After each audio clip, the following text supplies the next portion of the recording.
So one of the most disarming and infuriating things you can do to a bully is to let them know that they no longer have any power over you.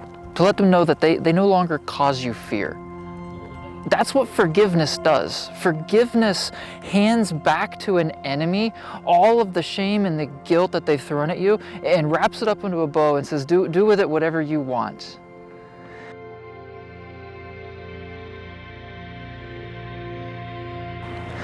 None of us want to imagine a world where our kids would grow up to be the victims of hate or the perpetrators, the distributors of hate.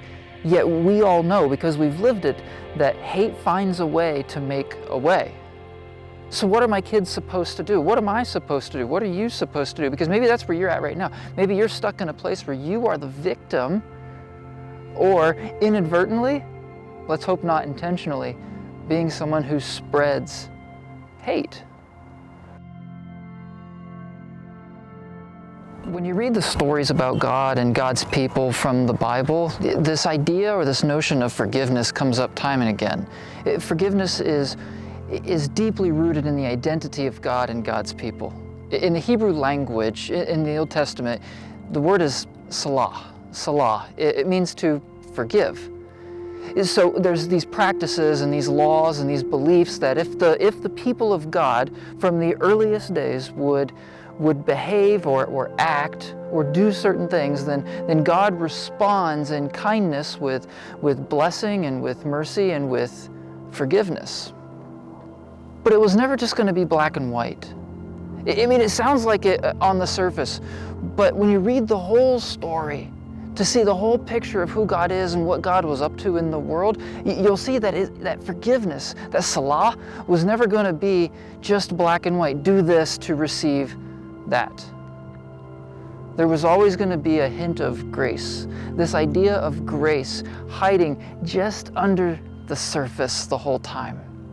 Because no matter how good the people would be, no matter how hard they would try, at the end of the day, there would still be too much selfishness in humanity, even within some of God's best people, to earn, to deserve Salah. Salah is a pardon.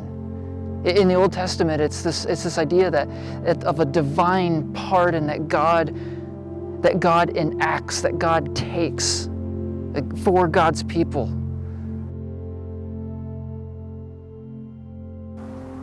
It's helpful to recognize that there are two sides to forgiveness. There's the first side, which is more popular, the idea that I've been the one who's selfish, I've been the one who's been a hater, and I have spewed my abuse into the world. And there's guilt and there's pain and there's pressure that comes from all of that. And it would be nice to find pardon or release from it.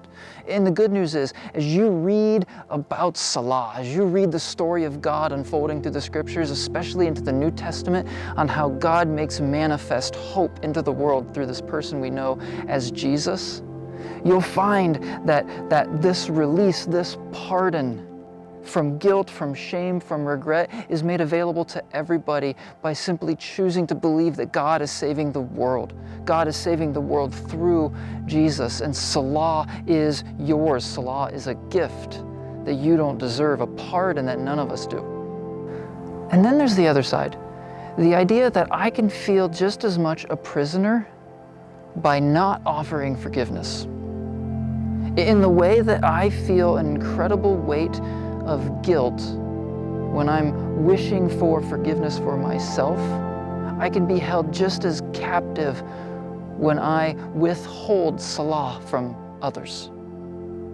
Jesus tells this story in the New Testament about a king with a servant or a slave who owes a great debt. And the king realizes that when he calls him on this debt, the man is incredibly troubled. It's insurmountable. He could never pay it off, and he's very saddened and burdened by it.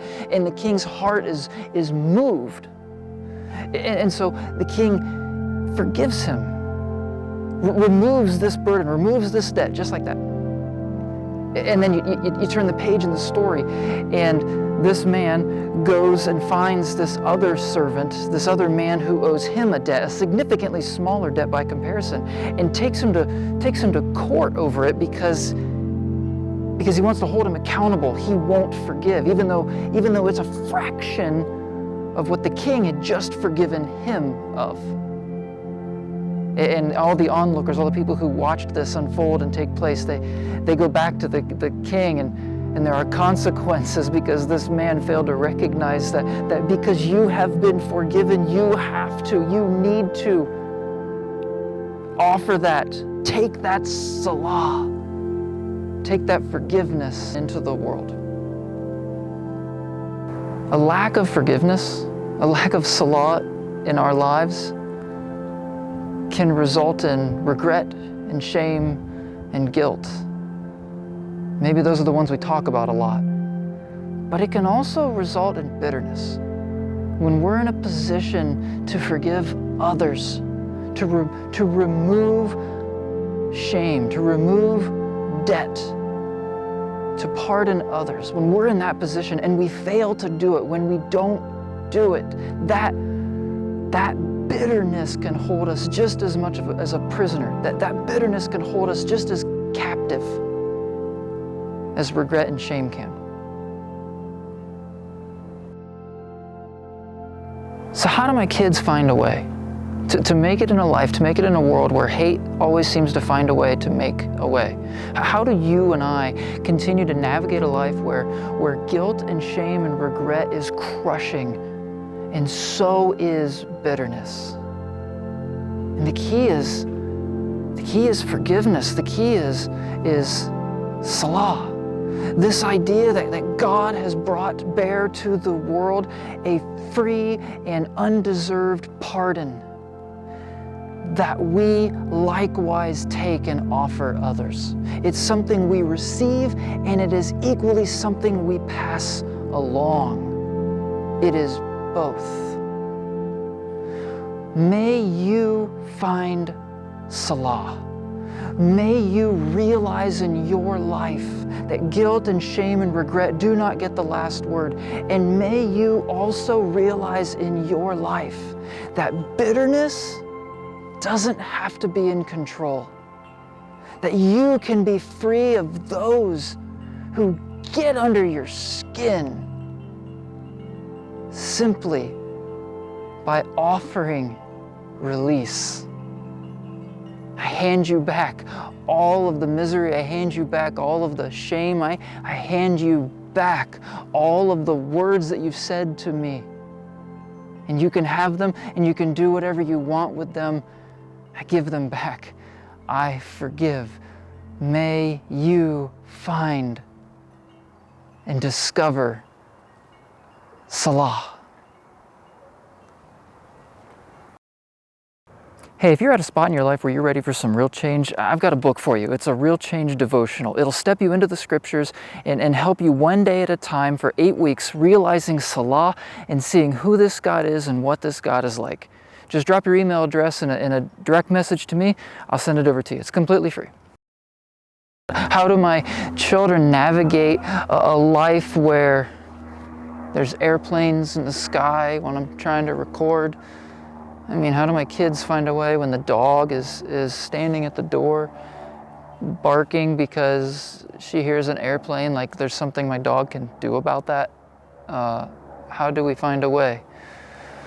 When I'm out here so long, the sun keeps shifting and it's no longer in my eyes when before it was in my eyes, and I'm not sure where I'm supposed to stand. How about right here?